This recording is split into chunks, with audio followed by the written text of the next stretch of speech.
महादेवन साहब जुड़ रहे हैं। महादेवन साहब, किस तरह से आप याद करते हैं, क्योंकि हमने जसपिंदर नरूला जी से बात की, वो इतनी भावुक हो गई कि खुद के आंसुओं को रोक नहीं पाई। हम लगभग कई घंटों से बॉलीवुड के लोगों से और नेताओं से बात कर रहे हैं। सभी में जो एहसास है, सभी में जो दुख है, वो ये बता रहा है कि लता दीदी अपने सुरों के जरिए, विशेषकर संगीत में जिनकी रुचि है और संगीत के क्षेत्र के लिए ये अपूर्णीय क्षति है। लता जी का जीवन बचपन से ही संगीत को समर्पित रहा। सुर साधना में अंतिम सांस तक वो अपना योगदान करती रही और 7 दशक तक भारतीय संगीत को, भारतीय शास्त्रीय संगीत को, भारतीय फिल्मों के संगीत को वो सजाती रही, संवारती रही। गाना चाहे कोई भी हो, भक्ति गीत हो, चाहे शास्त्रीय संगीत हो या चाहे फिल्मी गाने हो, लता जी ने सभी प्रकार के गानों से उनके चाहने वालों के मन को मोहा है। लता जी की आवाज ईश्वर की देन थी।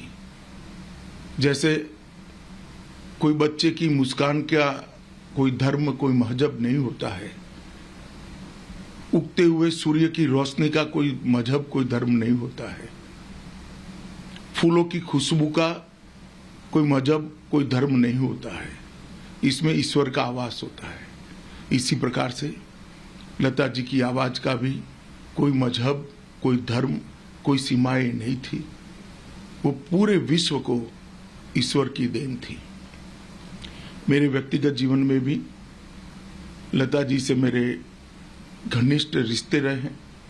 कई बार मेरे जीवन के नाजुक से नाजुक पलों में मुझे उन्होंने ढाढ़स बंधाने का भी काम किया है और हमेशा उन्होंने जब भी फोन किया तो फिल्म इंडस्ट्री के लिए किया या संगीत के लिए किया। इतना समर्पित जीवन आज हम सब के बीच में नहीं रहा है।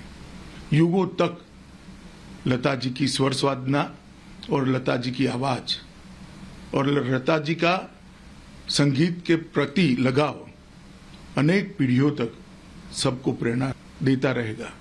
और आज जब लता जी नहीं रही है, तब मेरे जैसे करोड़ों उनके चाहने वाले एक रिक्तता का अनुभव कर रहे हैं। और ये जो शून्यावकाश हुआ है, वो काफी लंबे समय तक भारतीय संगीत में उसकी क्षतिपूर्ति होना मैं असंभव देखता हूँ।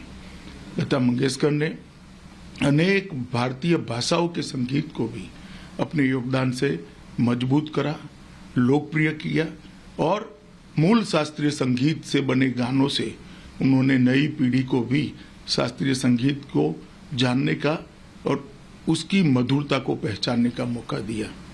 आज लता जी हमारे बीच में नहीं है।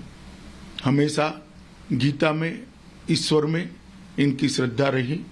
मैं ईश्वर के श्री चरणों में यही प्रार्थना